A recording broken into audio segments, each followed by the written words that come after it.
कहकर वह उनके देखते देखते और यह कहते हुए यीशु मसीह उनके देखते देखते, अब कितने सारे लोग थे यहाँ पर, और उनके देखते देखते यीशु मसीह स्वर्ग में उठा लिया गया। आगे ऊपर उठा लिया गया। ऊपर उठा लिया गया। आज वो दिन है। जोर से तारीफ करें परमेश्वर को। Thank you Jesus. Hallelujah hallelujah hallelujah hallelujah. यह कहते कहते यीशु मसीह स्वर्गारोहण ऊपर उठा लिया गया। आगे हम पढ़ेंगे। और बादल उसे ढांप लिया, क्योंकि स्वर्ग कहाँ पर है? बादल के ऊपर। बाइबल बताती कि 3 स्वर्ग है। 3 स्वर्ग। एक स्वर्ग वो है जहाँ चिड़िया उड़ती है, जहाँ आप जा सकते हैं। हवाई जहाज जहाँ चलती है, चिड़िया उड़ती है, आप वहां जा सकते हैं। ये पहला स्वर्ग है। और मैं आपको बताना चाहती हूँ दूसरा स्वर्ग कौन है? जहाँ पर ऑक्सीजन लेकर जाया जाता है, जहाँ शैतान का स्थान है, वो वहां पर आप ऑक्सीजन बिना नहीं जा सकते। ये है दूसरा स्वर्ग। बाइबल बताते हो तीसरा स्वर्ग वो है जहाँ पर यीशु मसीह है। जो से तारीफ करें। हालेलुया। और आपको वो तीसरा स्वर्ग में पहुंचना है। पहला स्वर्ग वो है जहाँ पर हवाई जहाज चलती है, जहाँ पर चिड़िया उड़ते हैं, बाज उड़ती है, आप वहाँ देखते हो आप पक्षी उड़ते हैं। ये पहला स्वर्ग है। और दूसरा स्वर्ग है शैतान का अड्डा है। दूसरा स्वर्ग जहाँ पर ऑक्सीजन के बगैर व्यक्ति मर जाता है। ये है दूसरा स्वर्ग, जो शैतान का राज्य है, आकाश में है, बाइबल बताती है। और तीसरा स्वर्ग वो है जहाँ पर परमेश्वर रहता है, यीशु मसीह रहता है, और आपको शैतान के राज्य से होकर वहां से उड़ते हुए आपको तीसरा स्वर्ग में पहुंचना है। अगर आप विश्वास नहीं करते तो हम वचन के द्वारा देखेंगे। आओ हम पढ़ेंगे। दूसरा कुरिन्थी 12 अध्याय का 1 पद से पढ़ो, आपको पता चल जाएगा।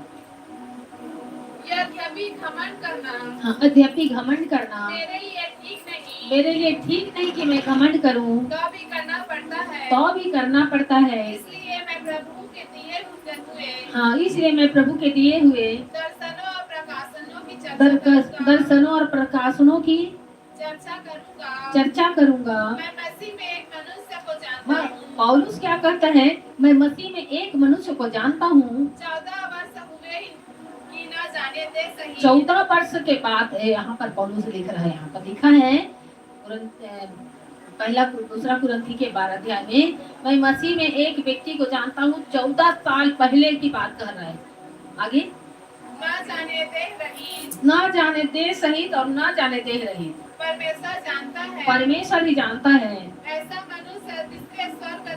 ऐसा मनुष्य तीसरे स्वर्ग में उठा लिया गया। यीशु मसीह के बारे में कहता है। जो से तारीफ करें सब। और आपको भी वही तीसरे स्वर्ग में जाना है, जहाँ पर हमारा परमेश्वर रहता है, जहाँ पर हमारा यीशु मसीह गया है। इसी तीसरे स्वर्ग में तब पौलुस यहाँ पर बयान करता है कि मैं एक व्यक्ति को जानता हूँ 14 साल पहले, न जाने दे सहित न जाने दे रही, वो तीसरे स्वर्ग में उठा लिया गया। आगे पढ़ेंगे। मैं ऐसे मनुष्य को जानता हूँ। हाँ, मैं ऐसे मनुष्य को जानता हूँ। न जाने दे सही, न जाने दे रही परमेश्वर ही जानता है।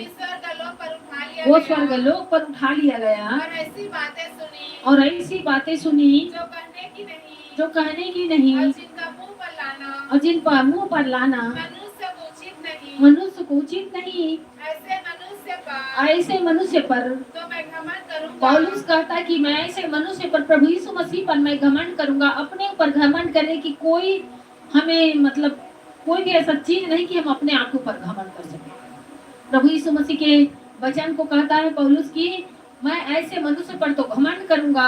यीशु मसीह के बारे में कहता है। आगे परंतु अपने पर अपने निर्बलता, क्योंकि हमारे निर्बलता में परमेश्वर की सामर्थ्य छिपी हुई है।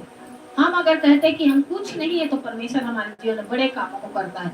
हम कहते प्रभु हम तो निर्बल हैं, हमें कुछ नहीं आता, तो परमेश्वर हमको बल शक्ति सामर्थ्य से भरता है और वो अपने कामों को हमारे द्वारा वो करता है।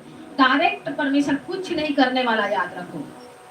तुम्हारे अंदर में योग परमेश्वर काम करता है। छुटकारा कैसे आता है? आपके अंदर से छुटकारा आता है। जब आप फास्टिंग करते हैं, जब आप प्रार्थना करते हैं, जब आप परमेश्वर के कामों को करते हैं, तो परमेश्वर छुटकारे को लेकर आता है, आशीष को लेकर आता है, बरकतों को लेकर आता है आपके लिए। आगे पढ़ेंगे। अपने विषय में घमंड न करूंगा। अपने विषय में मैं घमंड नहीं करूंगा, कहता है पौलुस। आगे क्योंकि यदि मैं घमंड करना चाहूँ तो भी मूर्ख नहीं होऊंगा, क्योंकि परमेश्वर का बहुत सारा काम पौलुस करता था और जेल में रह के इन्होंने